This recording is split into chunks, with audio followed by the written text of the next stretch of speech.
Sur cette diapo, on va retrouver des éléments qui ont été faits afin de limiter le fait peut-être de retrouver des bactéries multirésistantes en quantité aussi importante. Vous avez donc un graphique qui relate une expérience de retrait volontaire d'un antibiotique dans des élevages de poulets au Canada. Donc on a la proportion de bactéries résistantes au céphalofour qui est un antibiotique.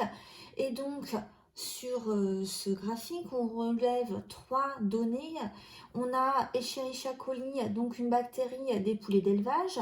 On a également salmonelle des poulets d'élevage et on a les salmonelles retrouvées chez les humains. On a l'arrêt de cet antibiotique au premier trimestre 2005 et on a la réintroduction partielle ici au troisième ou quatrième trimestre 2007. Alors, qu'est-ce qu'on y voit? Apparemment, il y aurait un lien entre ces trois données puisque les graphiques, comment dire, il y a une correspondance, les données se suivent. Donc on aurait par exemple à peu près aussi bien pour Escherichia coli, donc pour cette bactérie, que pour les salmonelles, une autre bactérie, une concentration qui est assez élevée en termes de bactéries résistantes avant l'arrêt du septiofour et malgré la réintroduction suite à l'arrêt, cette concentration augmente assez peu. Donc peut-être que c'est utilisé de manière plus raisonnée. On voit également que le nombre de salmonelles résistantes au céphalofour chez les humains est également nettement diminué puisqu'on passe d'à peu près 30 à 40% en 2003-2004 à 10%, donc ça a diminué en 10% 2007-2008, donc ça a diminué de 3 à 4 fois en seulement quelques années suite à l'arrêt puis la réintroduction partielle de cet antibiotique.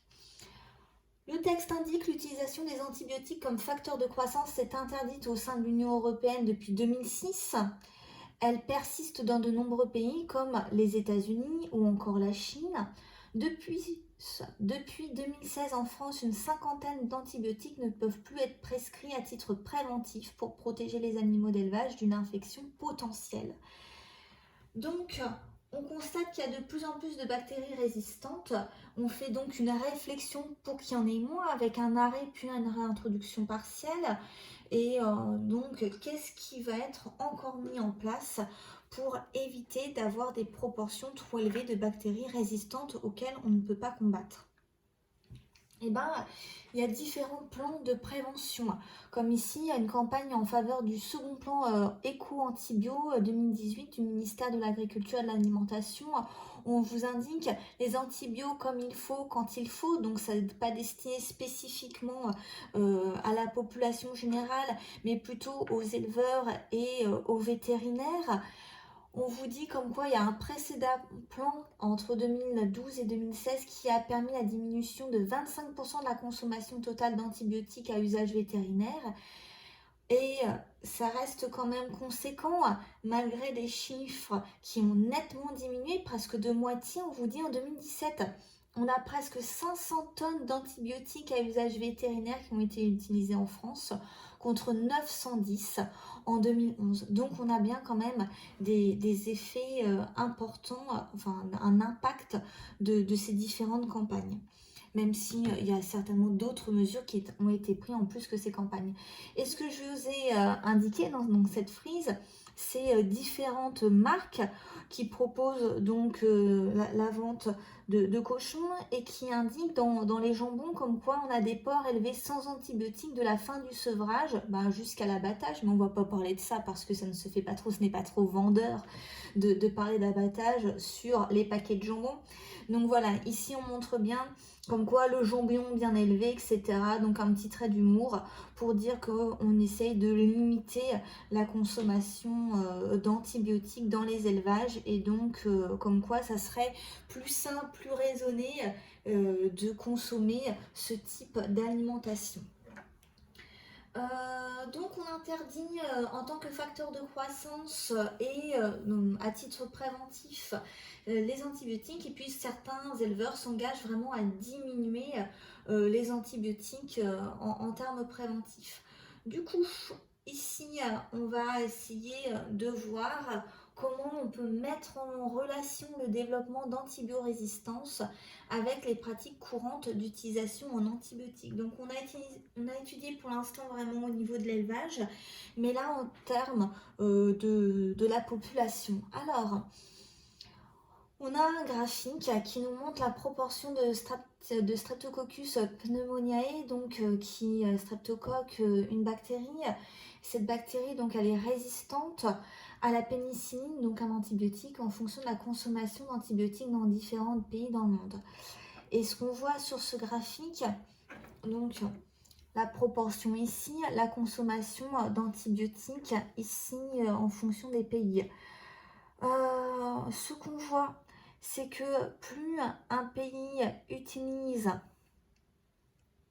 d'antibiotiques, et plus on va avoir une proportion de bactéries résistantes à la pénicilline.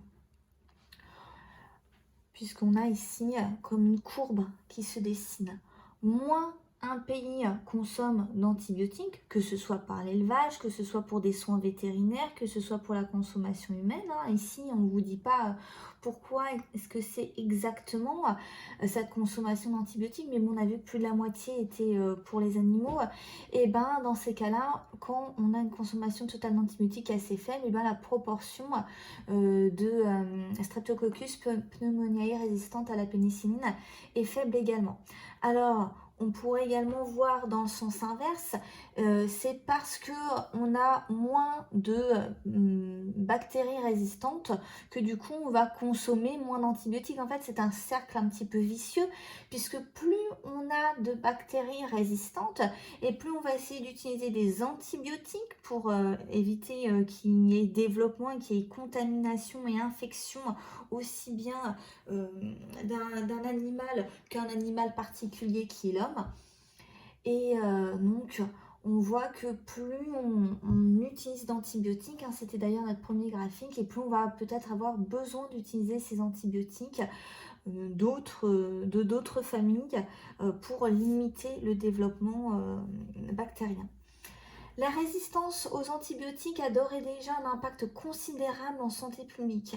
Et on vous dit qu'en France, donc, qui est l'un des pays d'Europe les plus consommateurs d'antibiotiques, en ville, donc ici pour la consommation humaine, on estime que la multirésistance est responsable de 158 000 infections par an et ça cause 12 500 décès. Donc je vous ai mis la source ici. Du coup, peut-être qu'il y a prescription d'antibiotiques pour des éléments qui n'en auraient pas forcément besoin. On va revenir dessus.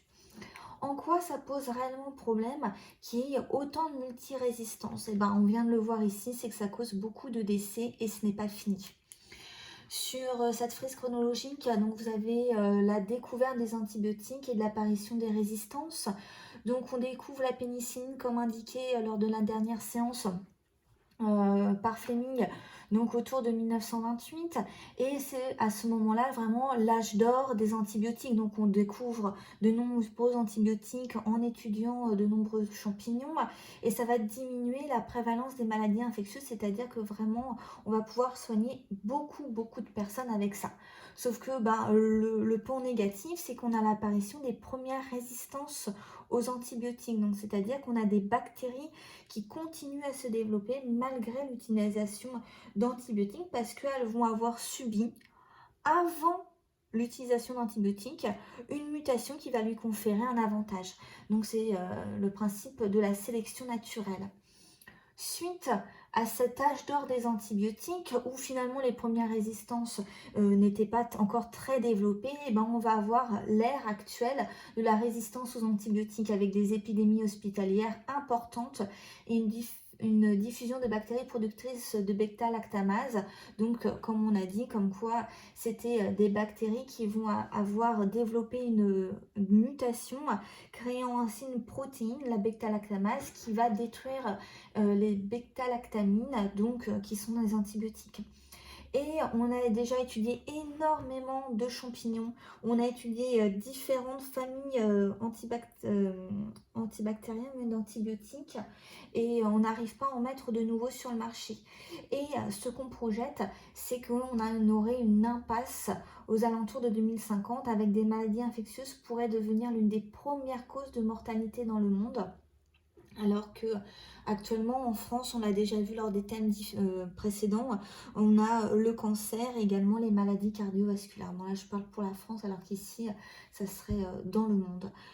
Le nombre de familles d'antibiotiques, comme je vous ai dit, disponibles est limité. On n'en trouvera pas d'autres. On aura beau chercher, on a déjà agi sur la paroi des bactéries, sur la membrane plasmique des bactéries, sur le cytoplasme des bactéries, sur l'ADN des bactéries, sur la production de protéines des bactéries. Les bactéries, ça reste quand même des êtres vivants assez simples, hein, des êtres vivants prokaryotes. Donc, de nouvelles pratiques plus responsables des antibiotiques disponibles doivent être recherchées afin d'éviter cette catastrophe.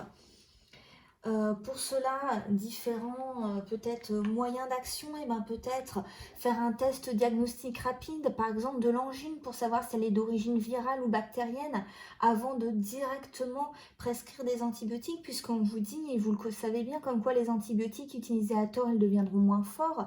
Les antibiotiques, ce n'est pas automatique. Pourquoi? Parce que les antibiotiques n'agissent uniquement que sur les bactéries, n'agissent pas sur les virus. Donc ce n'est pas une solution pour toutes les maladies d'origine virale.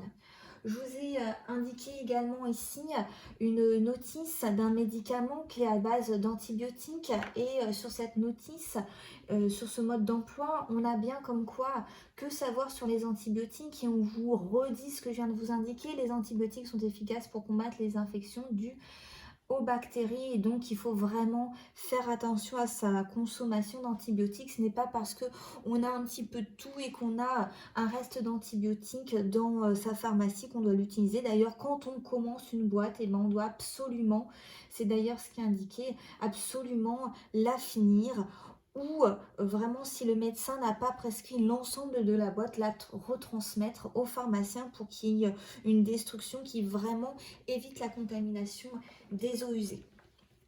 Suite à tout cela, ce que je vais vous proposer, c'est donc ce travail-là. L'Organisation mondiale de la santé a lancé depuis de nombreuses années des campagnes de sensibilisation afin de préserver l'efficacité des antibiotiques, donc qui sont donc des médicaments indispensables pour lutter contre les infections bactériennes.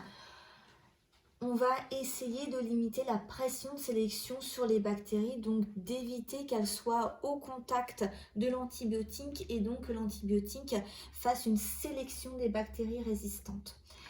Ce que je vous demande de faire, c'est donc d'indiquer une liste, alors qui ne soit pas exhaustive, de toute façon ça risque d'être difficile, mais une liste de mesures à adopter, qu'elles soient individuelles ou collectives, afin de limiter le développement et la propagation de bactéries multirésistantes. Alors, il y a énormément de possibilités, je pense en avoir listé peut-être une quinzaine, sans avoir été exhaustive, donc sans avoir pensez à tout.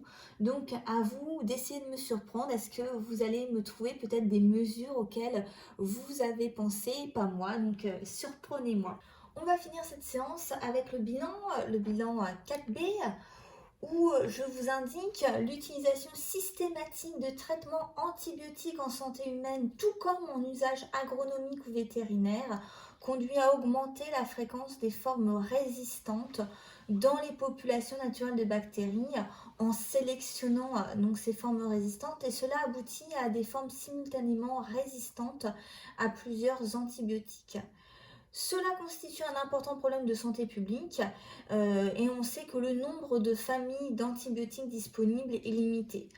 Pour cela, il va réellement falloir qu'on change nos pratiques et qu'elles deviennent plus responsables. Et c'est vers cela qu'on doit tendre. Donc, nous avons fini la dernière séance qui traitait des variations génétiques bactériennes et la résistance aux antibiotiques. Nous avons également fini le thème 9 sur les variations génétiques et santé. J'espère que vous avez passé un agréable moment en ma compagnie. Je vous dis au revoir et à la prochaine séance.